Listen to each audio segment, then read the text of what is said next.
Y estamos ya en contacto con Mercedes Cabezas, secretaria adjunta de ATE, quien junto al secretario general de la Asociación de Trabajadores del Estado, Rodolfo Aguiar, estuvieron en una audiencia con nada más y nada menos que con el Papa Francisco.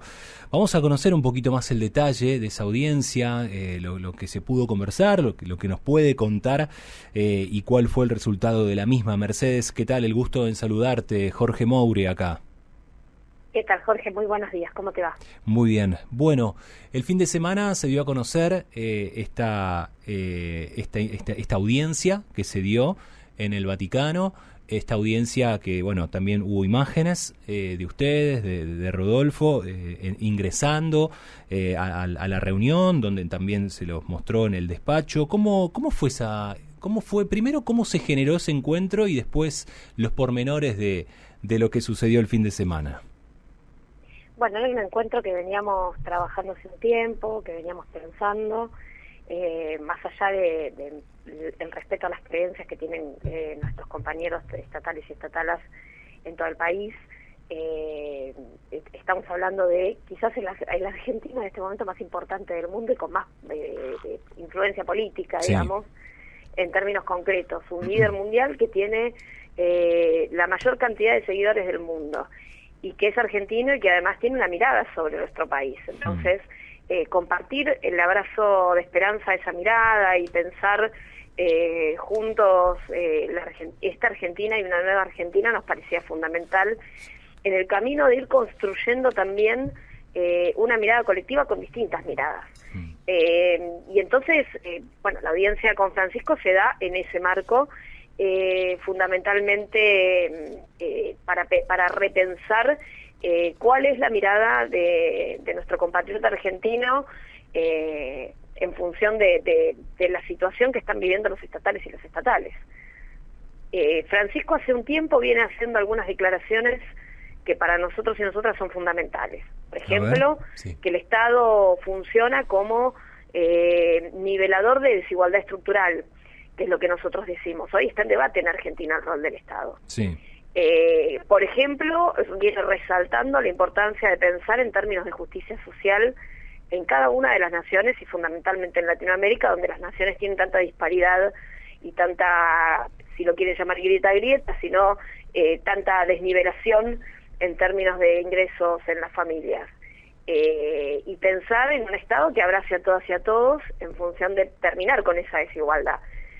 Pensar en la redistribución, bueno, todas esas declaraciones nos fueron llevando a la posibilidad de un encuentro donde pongamos en común no solo la situación de las estatalas y de los estatales, Sí. sino también cómo se sale de la crisis permanente en la que vive la Argentina, que es muy compleja y que además nos llena de preocupación a nosotros y al Papa, pero nos llena de preocupación. ¿Cuál es el rol, por lo menos, del Estado? Por lo menos, ¿cuál es la visión que les transmitió Francisco ante esta posición que ustedes marcan? Bueno, lo que hay que resaltar es que Francisco no tiene una mirada muy distinta a la nuestra, digamos, como sindicato. Nosotros decimos que el presidente plantea poner al mercado en el centro de las preocupaciones y nosotros planteamos poner al cuidado de la vida en el centro de las preocupaciones. Y Francisco plantea que las familias, que el trabajo como ordenador de la vida y el abrazo permanente en términos de comunidad son pilares fundamentales de las preocupaciones que debería de tener un país. En ese marco el cuidado de la vida es fundamental. Sí. Porque el trabajo es el ordenador de esa vida. Nosotros ordenamos nuestra vida en función del trabajo cuando lo tenemos. La creación de puestos de empleo, la mirada de la dignidad dentro de la posibilidad de generar la riqueza de cada una de las familias y del colectivo en su conjunto, Sí. es una de las preocupaciones fundamentales del Papa. Y para nosotros y nosotras, esa preocupación es la que genera un faro de pensar, bueno, ¿cuál es la salida de Argentina en este marco? ¿Es pensando en una balanza de pagos, pensando en un Excel, nosotros decimos que no.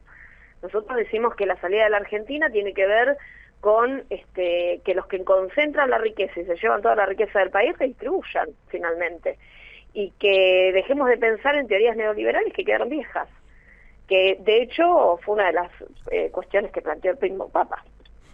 ¿Y cómo, ahora me gustaría meternos de lleno, Mercedes, si te parece, en lo que fue la audiencia, ¿no? ¿Cómo fue esa audiencia? ¿Quién abrió el diálogo? ¿Cómo se dio, cómo fluyó esa conversación? ¿Durante cuánto tiempo conversaron? La verdad es que fue una conversación muy amena. Nosotros nos sentimos muy a gusto, pero además porque el Papa se caracteriza por ser, ya cuando era Bergoglio y no Francisco, era una persona muy simpática y con mucho, no sé cómo expresarlo claramente, pero una de esas personas que tienen como mucho carisma en algún punto, muy carismático. Y la verdad es que la conversación la inició él, fue una conversación de alrededor de 20 minutos, es una audiencia larga para las audiencias papales, porque sobre todo para un papa que tenía bronquitis, que había suspendido... Ayer suspendió su homilía, sí, claro, su y además celebración. nosotros teníamos la audiencia en el Palacio, en la biblioteca del Palacio, y finalmente la tuvimos en Santa Marta, que es donde vive, dentro del mismo predio del Vaticano, pero nos da a pensar que bueno, que quería tener cerca la posibilidad de una asistencia si lo requiriera de esa manera. Finalmente no fue necesario, le costaba un poquito hablar por la bronquitis que tenía, pero la verdad es que fue una conversación muy amena. Estamos hablando de una persona de 87 años, ¿no? Sí. Que una bronquitis en una persona de 87 años es compleja, en cualquier persona, sí, por supuesto. Sin embargo, nos expresó su voluntad de llevar a cabo igual el encuentro porque, fíjate vos, la importancia que le da y la humildad que tiene este Papa, porque también hay que decirlo, la humildad que tiene este Papa, que nos dijo que no había querido suspender el encuentro porque le parecía que era una falta de respeto, y entonces no quería suspender ni nuestro encuentro ni ninguna de las audiencias que tenía programada. Y la verdad que eso habla también de las personas, ¿no? Porque un líder mundial de la característica del Papa tranquilamente podría haber dicho, bueno, no, lo que tengo hoy, luego mañana o pasado, cuando me siento un poco mejor, y tomó la definición también de darle, de ponerle importancia a lo mejor en el otro y de pensar en las necesidades del otro. Y eso es algo que en la Argentina creo que tendremos que tomar como ejemplo. Empezar a pensar que mis necesidades no son más importantes que las necesidades de las demás, y que tiene que haber un espíritu de solidaridad y de valores, que hoy en la actualidad con tanto nivel de violencia se está perdiendo. Mercedes, en un momento por lo menos lo que trascendió es que Rodolfo Aguiar le pidió al Papa Francisco que rezara por el presidente de la Nación, Javier Milei. Sí, para que lo haga un poquito más bueno. ¿Cómo sería eso? A ver. Sí, nosotros le expresamos nuestra dicotomía con el presidente y por supuesto que estamos enfrentados con un presidente que no tiene en cuenta no solo el cuidado de la vida, sino que además utiliza los canales institucionales para engendrar violencia. Entonces, que va al foro de Davos y dice que la paz nos volvió débiles, que da el beneplácito para construir un muro entre Salta y Bolivia. Y la verdad que, bueno, nos genera preocupación, al Papa también le genera preocupación. ¿Cómo lo tomó eso? ¿Cómo lo tomó eso, Mercedes? Sí, dijo que es preocupante, concretamente. ¿Cómo? Que es preocupante, que concretamente nosotros le dijimos, bueno, nosotros venimos a pedirle que rece por nuestro presidente para ver si puede convertirse en una mejor persona, si puede empezar a pensar en los demás. Por supuesto no. ¿Y la respuesta del Papa? No hizo comentario. Okay. Sobre el tema. Quizás hasta dejó deslizar alguna risita. ¿Esbozó una sonrisa? ¿Hizo algún gesto? ¿Tuvo una reacción? Sí, pero bueno, también quizás no se esperaba, ¿no? Semejante cosa, pero también le pedimos que adelante su visita a Buenos Aires, a la Argentina o a cualquier lugar de la Argentina que él considere, porque la verdad es que creo que sería un abrazo a la sociedad en su conjunto. Hoy se utilizan los canales institucionales de comunicación en la Argentina, incluso el mismo Adorni en sus conferencias de prensa, para permanentemente hacer apología de la violencia. Y eso se ve en las calles. Antes no se veía, últimamente, que alguien se bajaba de un auto por un inconveniente de tránsito y le partió una llave de cruz en la cabeza a otra persona. Bueno, hoy se ve. Digamos, hoy hay niveles de violencia que llegan a la violencia callejera. Y eso no es casualidad. con todo el trabajo que venimos haciendo las organizaciones del campo popular para terminar con la violencia, la verdad que es de una preocupación enorme. Y el Papa también expresó su preocupación sobre la violencia y fundamentalmente sobre la posibilidad de que bajen la edad de punibilidad de los chicos, claro. de los más chicos. La verdad que coincidió con nuestra mirada de que en vez de preguntarse por qué un pibe tiene un arma en la mano, en vez de de estar sentado en un pupitre en el colegio o en un aula en un colegio, están tratando de encerrarlos. Y están tratando de encerrarlos porque es más fácil encerrarlos que preguntarse cómo hacer para terminar con la pobreza. Coincidió con nuestra mirada y con la preocupación que genera que las juventudes, las niñeces hoy estén en peligro por este motivo, digamos. Porque además a los pibes que van a meter en cana son a los pibes de los barrios populares que el mismo Papa trataba de sacar de la villa o de abrazar en la villa cuando no era Papa. Entonces, por supuesto, tiene una mirada complaciente con esos sectores, pensar cómo hacer para que nuestros pibes no lleguen a eso, no vivan en esos espacios de violencia que terminan pensando, por supuesto, que la única salida y la única esperanza de lo posible es algo que no es una esperanza y no es una salida. Sobre la visita del Papa acá a la Argentina, o como vos bien marcabas, estamos en contacto con Mercedes Cabezas, secretaria adjunta de ATE, quien participó este fin de semana de la audiencia con el Papa Francisco. Sobre su visita al país, ¿qué respuesta tuvo? No adelantó nada específico. Okay. Nosotros teníamos el dato de que en noviembre había empezado a preguntar, o su entorno había empezado a preguntar la posibilidad de, finalmente que arribara a la Argentina. Es difícil pensar que, a ver, esto sin habérselo dicho al Papa o haberlo compartido con el Papa, pero es difícil pensar que el Papa pueda venir a la Argentina en una visita protocolar con una persona que está tan lejana al pensamiento que lleva hoy la Iglesia y a las declaraciones incluso públicas que ha hecho la Iglesia. Digo, esto no es algo ni novedoso ni una exclusiva, es claramente lo que se lee todos los mensajes en los mensajes de los miércoles que da el mismo Papa en las audiencias públicas, digamos.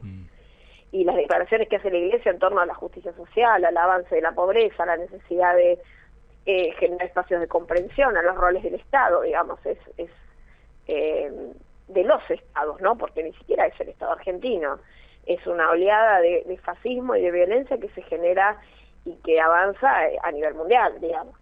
Y la verdad es que sí, espacios como la Iglesia se preocupan en torno a la posibilidad de que regímenes totalitarios, regímenes violentos, que van en contra de las democracias puedan avanzar en un futuro cercano. Sobre un diagnóstico del país, habló, se refirió, dijo cómo lo veía, no sé si hablando pura y exclusivamente de esta administración, pero sí cómo ve a la Argentina en estos últimos tiempos. Mira, respecto a esta administración, dijo que él lo había recibido al Papa cuando había asumido, que había estado una hora escuchando su plan económico, pero que entendía que su plan económico era un plan neoliberal que ya había quedado viejo en el mundo económico actual. Por lo tanto, lo que nosotros entendimos es que claramente no está de acuerdo con el plan económico que plantea Milei. Sí. Y sí expresó su preocupación por estas cosas que te digo, ¿no? Por la reivindicación del accionar de la dictadura de la vicepresidenta, por los niveles de violencia que manejan desde Presidencia de la Nación, sí, por el avance de la pobreza. En un momento dijo, bueno, a pesar de que los números macroeconómicos puedan dar mejor, si eso se hace con el avance de la pobreza, la realidad es que tampoco sirve. Y la verdad es que, bueno, expresó una preocupación enorme, más que nada por el avance de la pobreza. Es la pobreza. Lo que más, una de las cosas que más le preocupa al Papa es la pobreza, digamos, en la Argentina. Sí, la pobreza en la Argentina y los niveles de violencia fundamentalmente. Y los niveles de violencia. En parte se calcó bastante el tema de cuidar a la niñez. Sí. bueno, son temáticas que no falta mucho para que avancen en la Argentina, ¿no? Entonces, está muy actualizado, por supuesto, sabe exactamente lo que pasa en su país y en el mundo, pero fundamentalmente en su país. Sí. Es una persona que políticamente siempre estuvo muy informada, entonces claramente conoce cuál es la situación argentina. Y yendo para el otro plano, por ahí para el lado más de color, ¿no? ¿Qué obsequio, por lo menos qué atención tuvieron desde ATE para con el Papa? Si es que nosotros le llevamos una medalla de los 100 años, vos sabés que el 15 de enero cumplimos 100 años en ATE. Sí. Entonces hicimos unas medallas muy lindas que le entregamos a cada uno de los miembros del secretariado y una por provincia. Y por supuesto le llevamos una al Papa grabada con su nombre, y bueno, para que la tenga. Le llevamos un estatuto impreso más lindo, digamos, porque hemos hecho reformas estatutarias que la Iglesia viene planteando en algún punto, en algún momento los ha planteado, que tienen que ver con la limitación de mandatos y la renovación de cuadros políticos, que tiene que ver con la posibilidad de que haya paridad, de que haya fórmulas mixtas, de que tengan las mismas posibilidades varones que mujeres, la extensión territorial, bueno, todas cosas que también en algún punto la Iglesia en algún momento ha planteado en función del avance de el nuevo mundo del trabajo, ¿no? Y después le llevamos una cruz de madera que podría llegar a ser una cruz del estilo de las cruces salvadoreñas. Las cruces salvadoreñas se pintaban en El Salvador como símbolo de esperanza y se pintaban con las cosas que les daban esperanza a los pueblos. A las comunidades, en general, claro. Se pintaban con imágenes de cosecha, ¿viste? Para alentar la cosecha. Bueno, nosotros tomamos la definición de pintarle algunas movilizaciones populares, la Plaza de Mayo y a las Madres, que para nosotros son símbolo de esperanza de nuestra nación, porque en realidad tienen que ver con que el pueblo no ejerza la democracia solamente cada 4 años, sino que construya la democracia todos los días. Uno no solo moviliza porque se está quejando, uno moviliza porque construye escenarios de lo posible. Y creo que ese es el sentido. Después le llevamos también una imagen de un santo que santificó el de Río Negro, que era un trabajador estatal. En mi caso yo le pedí que bendiga una foto de mi familia porque estoy adoptando dos niñas pequeñas y además bueno, nos contó la importancia de la adopción y que él en la familia tenía 2 hermanos que habían adoptado y bueno, estuvimos charlando largo rato también de eso, para mí por lo menos que como color, por a título personal, de la política, obvio, lógico. A título personal, lo notamos como un abrazo también, como una inyección de fuerza para seguir haciendo lo que estamos haciendo y como una forma de decirnos que el camino que hemos tomado es el camino que correcto a seguir. Y más allá y esto va más allá de si uno es católico, si no es católico, y las disputas que puede haber en torno, porque uno ve los comentarios de las redes sociales y a veces dice, bueno, las disputas que uno puede tener en torno a eso, a veces hay que frenar un poco, hay que pensar en que nuestro punto de encuentro siempre es la esperanza, siempre es la posibilidad de entender que mis derechos comienzan donde terminan los derechos de los demás. Que las libertades colectivas siempre van a ser más importantes que las individuales y que el individualismo no nos lleva a ningún lado. Me parece que con esas 3 o 4 cosas uno puede caminar por la vida tranquilo sabiendo que está haciendo las cosas bien. Esa sería la famosa batalla popular, la batalla cultural que intenta plantear este gobierno. Vendría a ser la batalla cultural que intenta plantear este gobierno, pero que también instaló la pandemia. Nosotros y nosotras durante la pandemia a nivel mundial, porque no hay un gobierno que resista la pandemia, se planteó un nivel de individualismo que es muy difícil quebrar en los pueblos cuando se instala. Pero además creo que es tiempo de que con sinceridad, con mucha responsabilidad, empecemos a debatir en serio el rol del Estado. ¿Cuál es el rol del Estado? Porque durante la pandemia los mismos que salían a aplaudir, hoy en las redes sociales destruyen al Estado porque dicen que el Estado es una cuna de parásitos. Bueno, esos mismos parásitos le salvaron la vida. Entonces, me parece que, y para todo, no estoy hablando solamente de los médicos. Nosotros tuvimos un país donde la gente comió porque hubo un Estado que funcionó. Mi trabajo es en SENASA. En el SENASA, que es el Servicio Nacional de Sanidad y Calidad Alimentaria, nunca se dejó de trabajar. De hecho, el primer muerto por la pandemia fue del SENASA. Un compañero que trabajaba en un frigorífico en el conurbano, en Quilmes precisamente. Y seguimos certificando la calidad y la sanidad de los alimentos para que lleguen a la mesa de cada uno de los argentinos. No nos detuvimos con la pandemia. Entonces me parece que cuando uno habla del Estado, también hay que hacer memoria, porque es muy fácil sentarse con el sueldo todos los fin de mes en el cajero y hablar a cuerpo suelto de lo que hacen o no hacen otros. Ahora, hoy hay un montón de familias sin sustento, en parte porque han perdido la política pública que se llevaba a cabo para que lo tuvieran, y en parte porque han sido despedidos del sector público y del sector privado.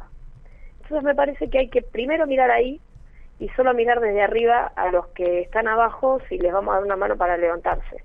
Porque si los vamos a mirar con desprecio, esta sociedad no va a caminar muy lejos. Hasta ahora, ¿cuántos despidos tienen registrados ustedes en el sector público, Mercedes? Nosotros tenemos registrados alrededor de 37.000, que coincide bastante con el número del INDEC y con el número que tiene el gobierno. Pero todos los días nos enteramos de nuevas situaciones y sabemos que hay un decreto, bueno, lo que también ustedes saben incluso desde distintos sectores del periodismo, que es que hay dando vueltas aparentemente un decreto que fusionaría nuevos organismos, que voy a aclarar, y está bueno que me lo preguntes porque nos permite aclarar esto. Los organismos no hacen la misma tarea, eso es una mentira. El problema es que el gobierno no conoce qué tareas hace el Estado, pero los organismos no hacen la misma tarea. Mira, yo te voy a contar algo que pasó durante el gobierno de Vidal en la provincia de Buenos Aires, porque muchos se acuerdan de que explotó una escuela en Moreno, sí. Sandra y Rubén, todos nos acordamos. Lo que poca gente se acuerda es que 6 meses antes, un 31 de diciembre, se eliminó la unidad ejecutora provincial de la provincia de Buenos Aires, porque decían que hacía lo mismo que infraestructura. La unidad ejecutora provincial llevaba adelante en general los reclamos edilicios de las escuelas de la provincia de Buenos Aires y garantizaba que se le diera una solución a las cuestiones edilicias de la provincia de Buenos Aires. Bueno, 6 meses después explotó una escuela. Si eso no es directamente proporcional, no sé qué lo es.